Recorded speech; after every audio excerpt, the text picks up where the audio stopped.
Hi guys, आपल्या YouTube चॅनलवर आपले स्वागत आहे। आजचा तिसरा दिवस व्लॉगचा। सकाळी उठल्या राज बघा कसा झोपलेला आहे आणि मी त्याचा व्हिडिओ काढत आहे। त्याचं लक्ष पण नाही आहे, मी त्याचा व्हिडिओ काढते आहे का काही। असं कोण झोपतं जे विदाऊट लक्षाचं, नक्की कमेंट करून सांगा। त्यानंतर ते बघा जयस पण झोपलेला आहे तिथं। जयस उठला थोडासा, म्हणजे त्याला जाग आली तर, आणि तो बघतोय माझ्याकडे की मम्मी काय करते तू सकाळी सकाळी मॉर्निंगला। आणि तसाच डोळे चोळत चोळत तिथे बसलाय 5-1 मिनिट।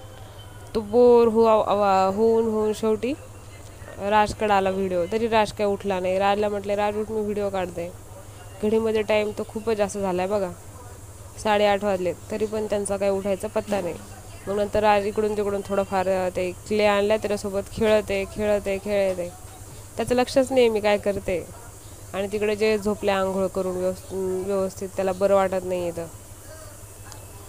फोन बघत TV बघत झोपलाय मस्तपैकी गार असा।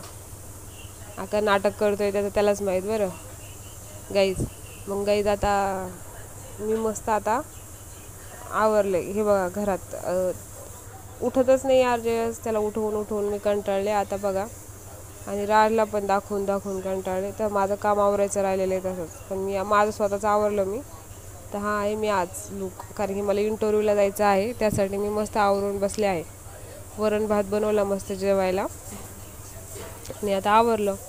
आता त्यानंतर जयस तरी पण उठलेला नाही अजून, जयस झोपलेलाच आहे, त्याला खूप आळस आला आहे। आता सुट्ट्या आहेत ना दिवाळीच्या, त्यामुळे त्यांना काही उठायला खूपच कंटाळा येतो शाळेमध्ये। आणि शाळा असल्यावर कसं पटकन उठून आवरतात हे पुरं। मी माझं आवरलं मस्तपैकी, म्हटलं आता थोड्या वेळाने जायचं आहे आपल्याला इंटरव्ह्यूसाठी, त्यासाठी मी आवरून बसले आहे। आणि बघते स्वतःला कशी दिसत आहे। अजून काहीतरी होतं बघा माझ्या तोंडात, काय खात होते काय माहीत, माझं लक्षातच नाही मला। त्यानंतर आता इंटरव्ह्यूच्या ठिकाणी आले बघा मी। इंटरव्ह्यूच्या ठिकाणी आले तर इंटरव्ह्यू घेतला माझा त्या मॅडमने, पण इंटरव्ह्यूमध्ये मला डिस्क्वालिफाय केलं, कारण की मला कशाचा अनुभव नव्हता, एक्सपिरियन्स नव्हता सेल्समध्ये किंवा कॉलिंग्समध्ये। एक्सपिरियन्स असणं खूप महत्त्वाचं आहे यार गाईज, काय सांगावं तुम्हाला। आता मी 4 वर्ष झालं जॉब केला, पण जिथं जॉब केला तिथे तो एक्सपिरियन्स काहीच कामाचा नव्हता। त्यासाठी आता काय वापस आले, आता निघाले मी वापस।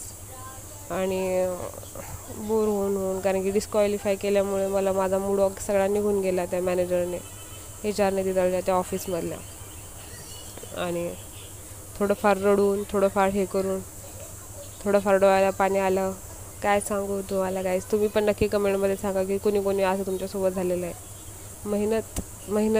मेहनत अभ्यासाशिवाय काहीच पर्याय नाही, कुठेच जॉब करायचं म्हटलं तर, असं मला वाटतं आहे। मग त्यानंतर आता मी आले बघा घरी, रोडला लागले मी आता। रोडला लागून नाही, एका छान ठिकाणी थांबले, तिथलचा स्पेस बघा किती मस्त आहे, आणि बाहेरचा तर त्याच्यापेक्षा भारी, म्हणजे स्पॉट इंटरव्ह्यूसाठीच्या बाहेरच्या जागेमध्ये। आणि आता मी चालले घरी। धन्यवाद गाईज, व्लॉग आवडला असला तर नक्की कमेंट करा। धन्यवाद।